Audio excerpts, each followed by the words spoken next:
24 मार्च 2020, जी हाँ, वो दिन है जहां बाजार में बना था बॉटम 7,500 की निफ्टी पर। और ज़्यादातर लोग मानते कि ऐसा दिन ज़िंदगी में कभी फिर से देखने को नहीं मिले। ऐसा मनहूस दिन, ऐसा पनौती वाला दिन, इतना नुकसान।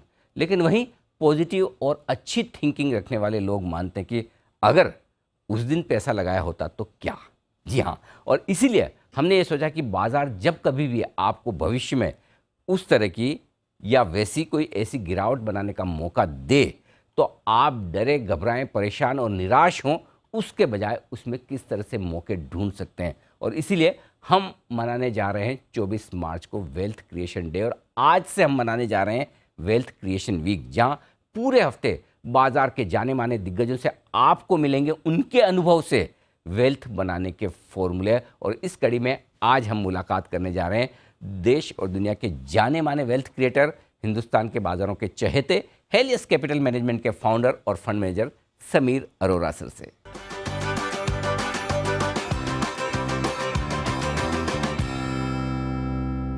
समीर सर, बहुत बहुत स्वागत है आपका। हमने सोचा कि शुरुआत करने के लिए आपसे बेहतर कोई हमारे वेल्थ क्रिएशन वाला एक्सपर्ट हो नहीं सकता। आप जिस जगह बैठे हैं सिंगापुर में, देश दुनिया सब पर नज़र रखते हैं। आप जितना इंस्टीट्यूशनल बिजनेस करते हैं उतने ही रिटेल निवेशकों से आपके लिए प्यार है, दुनिया भर के बाजारों की खबर रखते हैं और आपके दिल में हिंदुस्तान धड़कता है। तो हमने सोचा क्यों ना आप ही से शुरुआत की जाए सर। लेकिन बहुत बहुत फिर भी जी। हमें 24 मार्च जैसे ऑफ 2020 वाले दिन नहीं चाहिए, क्योंकि उसमें बाकी चीजें इतनी गंदी थी, इतनी जी अनसर्टेन थी कि उस वक्त तो जान और हेल्थ और फैमिली और वो चीजें ज्यादा इंपॉर्टेंट थी। उसके बगैर भी बड़े दिन मिलेंगे वेल्थ बनाने के लिए।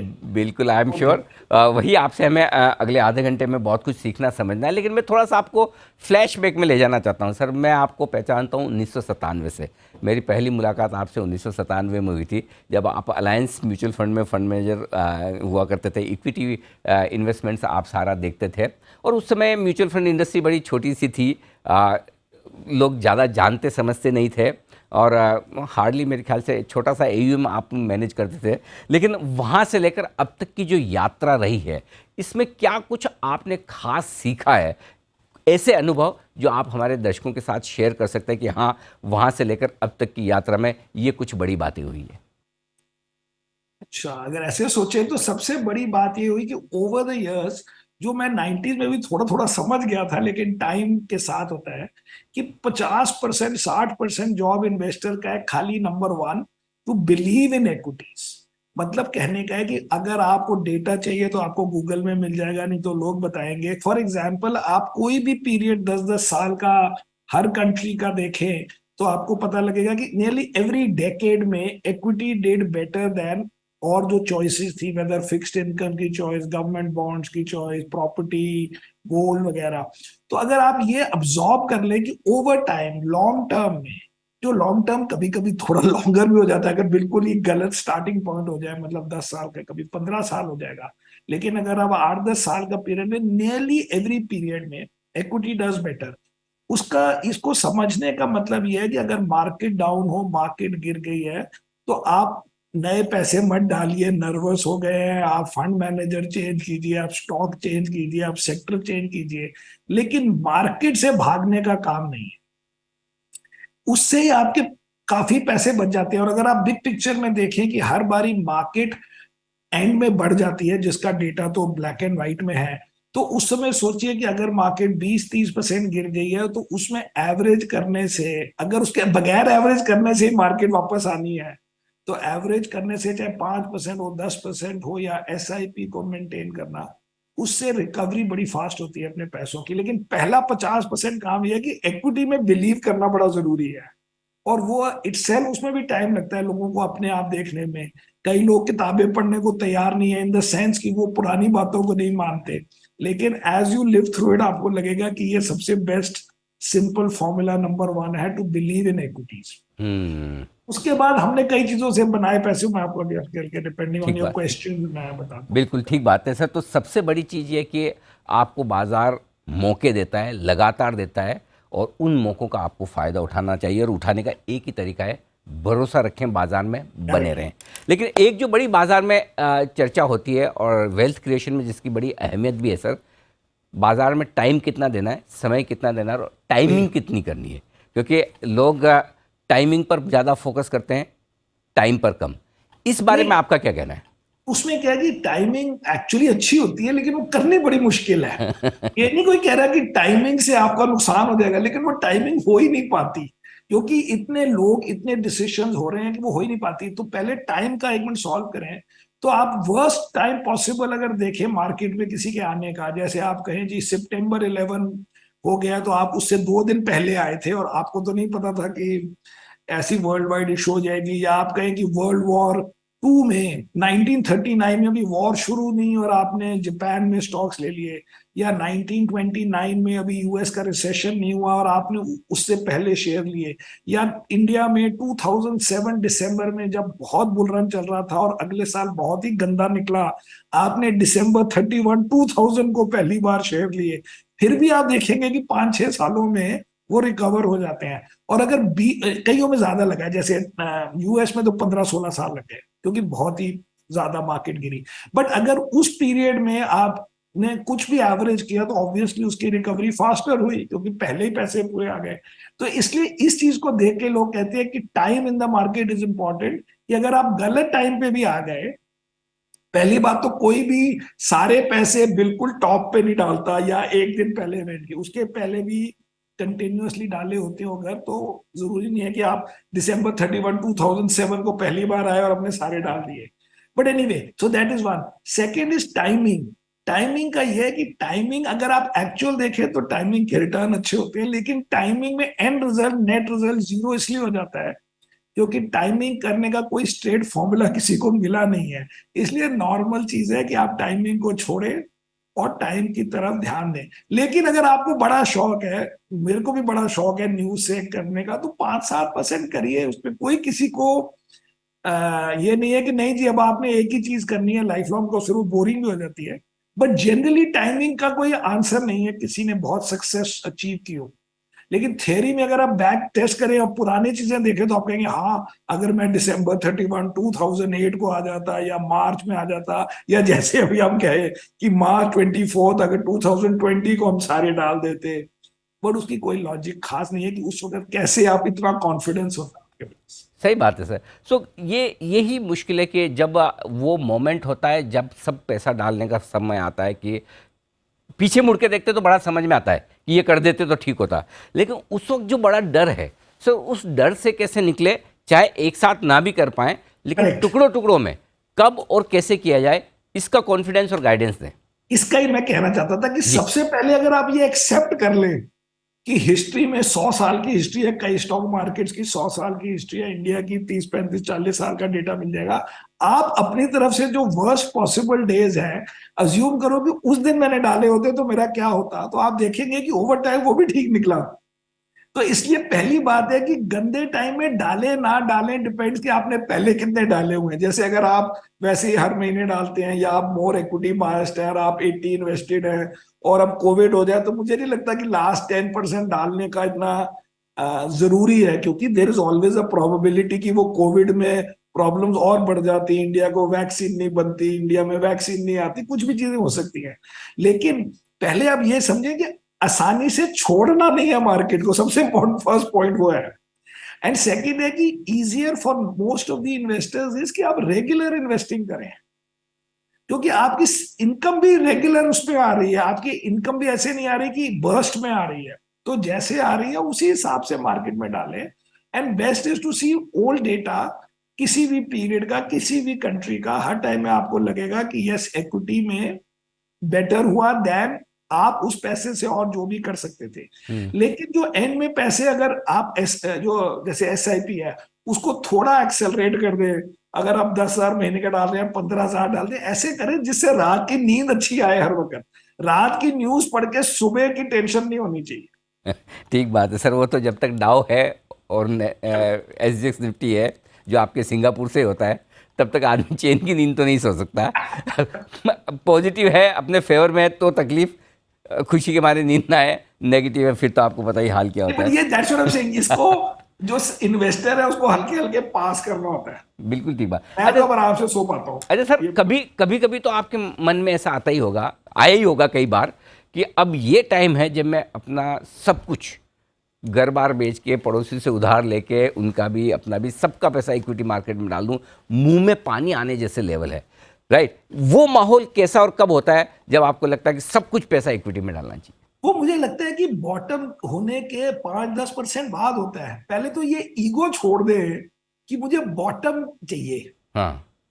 आपके बॉटम के बाद भी वो सालों साल चलती है कहानी। हम्म। एक बार, क्योंकि बॉटम लाइन है, ये बॉटम लाइन और बॉटम गई, आप बिग पिक्चर देखें तो 7-8 साल की साइकिल है। हर बार आप देखो, पहले 91 में हुआ जब हर्षद मेहता का बुल रन हुआ, उसके बाद 99 को कह ले पीक, क्योंकि 2000 में करेक्शन हो गई, उसके बाद आप 2007 में पीक गिन ले और 2008 में करेक्शन हुई, उसके बाद एक और आप जो भी गिन ले 2020 अगर आप गिनना चाहते हैं। तो इस 7-8 साल में मार्केट का रिटर्न जो है, उसमें जो लास्ट ईयर का नेगेटिव रिटर्न होता है, वो एक्चुअली उस साल को तो नेगेटिव करता ही है, वो पिछले के 2 साल और उड़ा देता है। दैट मीन्स जो आपके 7 साल का रिटर्न है, वो एक्चुअली 4-5 साल का रिटर्न मिल रहा है। 7th ईयर या 8th ईयर का रिटर्न बड़ा नेगेटिव है, और वो इतना नेगेटिव है कि पिछले 1-2 साल के भी रिटर्न ले जाता है। तो इसलिए जो पॉजिटिव ईयर्स होते हैं उसमें एक्चुअल रिटर्न बन जाता है करीब 20% पर एनम का, लेकिन जब आप पूरी साइकिल खेलेंगे तो 15 रह जाएगा। तो कहने का मतलब है प्रिसाइसली बॉटम की फिक्र नहीं होनी चाहिए, लेकिन अब उसको एक्साइट कैसे हो, वो तो बॉटम होता है। जैसे आजकल मैं कुछ स्टॉक्स में सुपर एक्साइटेड हूं, मैं आपको एक एग्जांपल भी दे सकता हूं अपनी तरफ से, लेकिन बॉटम लाइन इज क्या, वो होगा कि नहीं होगा उसका लिमिट और कंट्रोल होना चाहिए। क्योंकि एंड में हमने सीखा है कि हम super excited about a stock भी होते हैं, कई बार वो भी नहीं चलता। लेकिन 10 में से अगर 8-6 बार सुपर एक्साइटेड वाले चल जाए तो काम हो जाता है। इसलिए एक एक करके किसी को बताने में यही रिस्क होता है कि वही वाला ना चले तो अलग बात है, बट जनरली वो स्टॉक बाय स्टॉक ही होगा। उसमें मार्केट का खाली बिग पिक्चर हो सकता है कि मार्केट कैप टू जीडीपी ले तो ले। तो तो सर जस्ट हमारे दर्शकों की अंडरस्टैंडिंग के लिए एक आध एग्जांपल देके समझाएं सर। तो जैसे इस साल का मैं आपको हाँ। बताऊं, हाँ। तो इस साल अभी एचडीएफसी और एचडीएफसी बैंक का मर्जर, पहले तो हमारी नंबर 1 होल्डिंग है, वो अलग बता। Right sir. अब उसमें क्या है कि ब्लैक एंड व्हाइट में है कि एचडीएफसी बैंक जो है वो एमएससीआई इंडेक्स में नहीं है, क्योंकि उसमें फॉरेन ओनरशिप लिमिट ज्यादा थी, तो इसलिए वो इंडेक्स से हटा दिया गया। अब मर्जर के बाद और पुरानी सेलिंग के बाद ये नियरली ब्लैक एंड व्हाइट है, मतलब 99% एंड में एमएससीआई को बोलना है कि एचडीएफसी बैंक का स्टॉक वापस इंडेक्स में आ रहा है। वो 2014 तक इंडिया का बिगेस्ट इंडेक्स में स्टॉक था, एंड अब अगर वो इंडेक्स में आ जाए वहां के, तो मेरे हिसाब से 4 से 5 बिलियन डॉलर की बाइंग करनी पड़ेगी literally in a few weeks. क्योंकि अराउंड 600 बिलियन जो इंडिया में एफआई के हैं, उसमें करीब 100 बिलियन इंडेक्स ईटीएफ्स और इंडेक्स फंड्स के हैं, जिसमें उसका वेट है 0।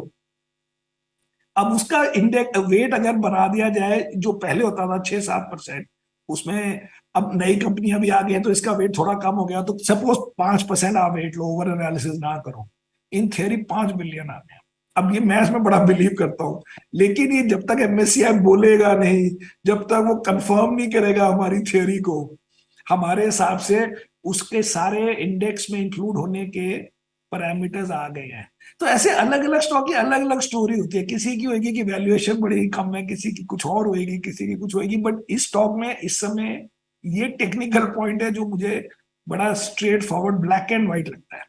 तो ऐसे हर वक्त आपको 10 स्टॉक्स चाहिए जिससे आप कहोगे हाँ मैं बुलिश हूँ मार्केट पे, या बुलिश हूँ स्टॉक मार्केट पे या स्टॉक्स पे। और एक होता है बिग पिक्चर कि मुझे पूरी मार्केट अच्छी लगती है। पूरी मार्केट में थोड़ा रिस्क ये होता है कि अब जैसे यूएस में आज बैंक्स में क्या होगा, उस बैंक में क्या होगा, ये क्या होगा, तो इसलिए वो आसानी से आप आ, वो नहीं होते। बट अगर आप बिग पिक्चर थंब रूल्स हैं तो the rule is don't fight the federal reserve.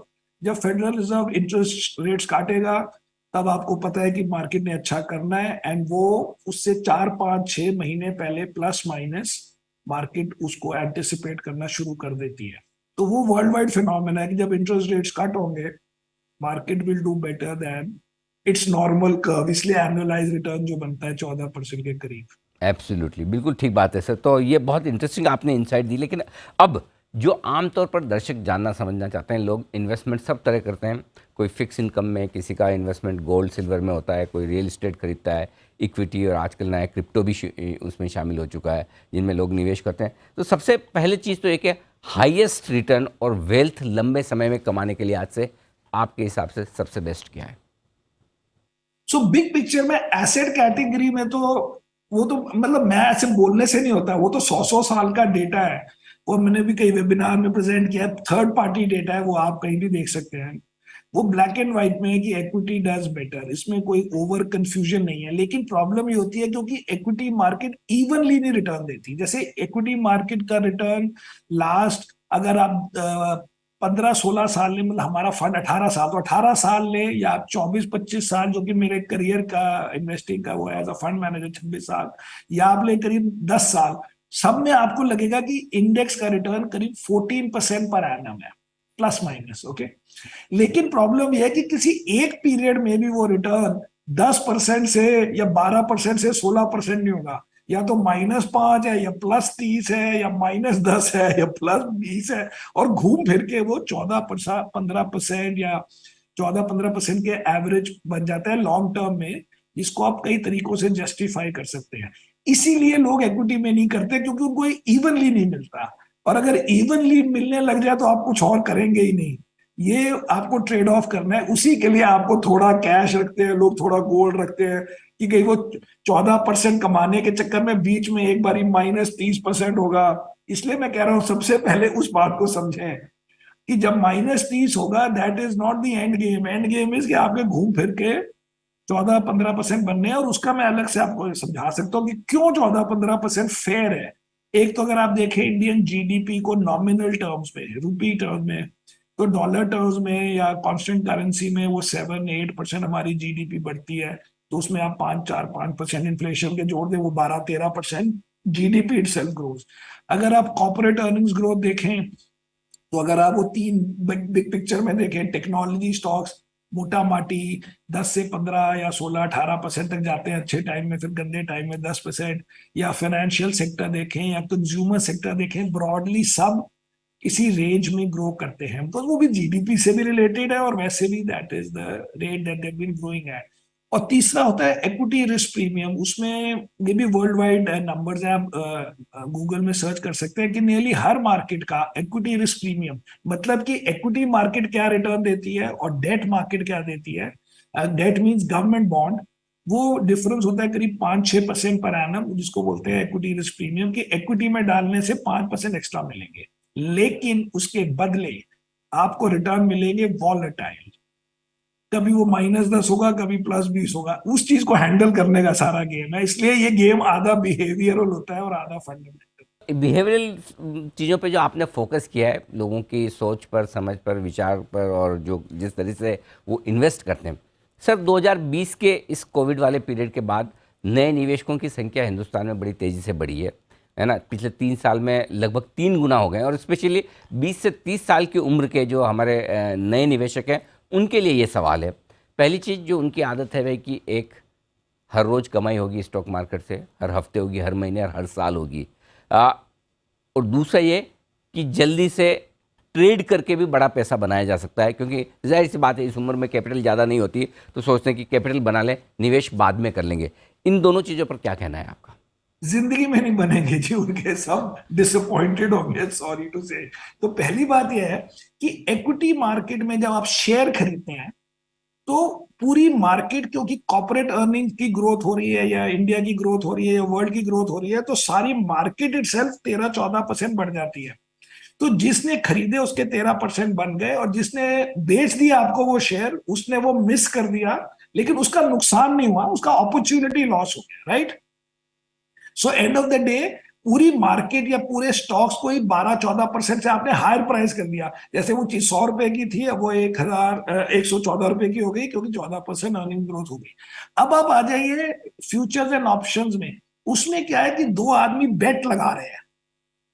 उसमें एक आदमी कह रहा है कि नेक्स्ट थर्सडे को, last day of the month को, ये रिलायंस 100 का जो मैं ले रहा हूँ ये 102 होगा, या जो भी होगा। और दूसरा कह रहा है कि नहीं होगा, क्योंकि उसने शॉर्ट किया आपको। दोनों राइट नहीं हो सकते। हम्म। एंड ऑफ द मंथ एक का फायदा, एक का नुकसान।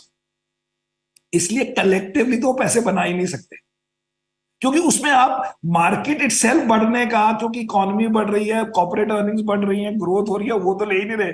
आप तो दो लोग एक दूसरे से शर्त लगा रहे हैं, और उस बेट में ही अगर आप देखें, उसमें वो अब ऐसे तो लगता है कि आधे लोग बनाएंगे और आधे खोएंगे, लेकिन अब एक्चुअल डेटा है जो जीरोधा वगैरह ने डाला कि 99% खोते हैं, या डेट या बैंक फिक्स डिपॉजिट से कम बनाते हैं, और 1-2% सारे ले जाते हैं जो ज्यादा प्रॉपरली ट्रेड कर रहे हैं, ज्यादा सिस्टम से ट्रेड कर रहे हैं, ज्यादा उनकी टीम बढ़िया है, जो भी है। इसमें इसलिए अगर आता है एवरेज इन्वेस्टर है, लिख के ले लीजिए, उसने खोना है, इसमें कोई हमने नई रिसर्च तो ना करनी है।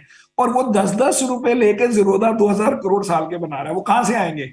दो लोगों ने शर्त लगाई, बीच में जीरोधा के 2,000 करोड़ बन गए।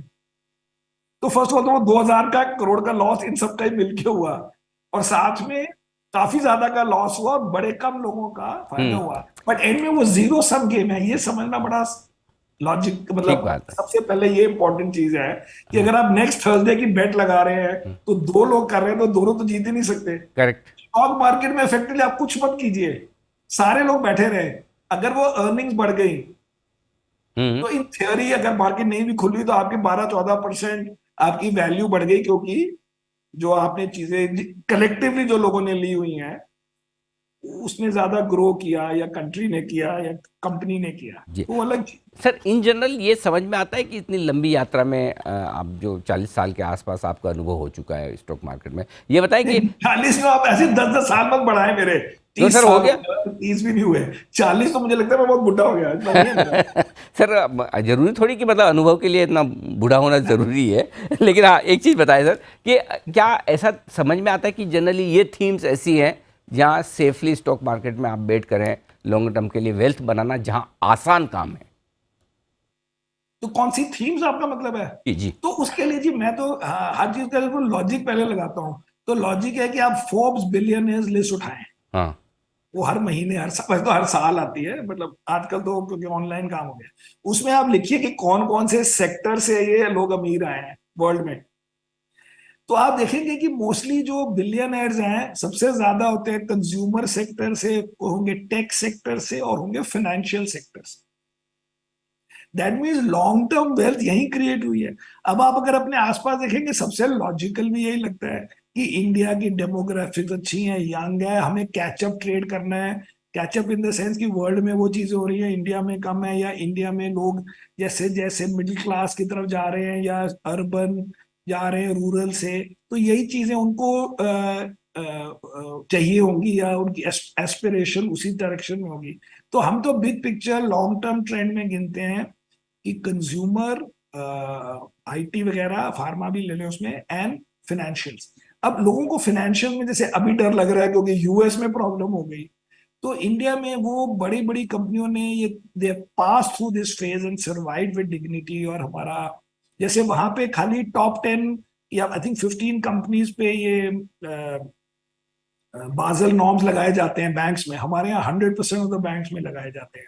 हमारे वो डिपॉजिट थोड़े रिटेल फंडेड हैं, ये वो जो भी चीजें हैं, हमें फाइनेंशियल सेक्टर में इंडिया में कम डर लगता है, जो आजकल लोगों को अपने पर्टिकुलरली यूएस स्टॉक्स में लग रहा है, यूएस बैंक्स में लग रहा है, पर्टिकुलरली वहाँ के रीजनल बैंक्स में लग रहा है। वहाँ के भी बड़े बैंक्स में थोड़ा लग रहा है जैसे कोई बैंक है और जेपी मॉर्गन के ऊपर थोड़ा डर रहा है।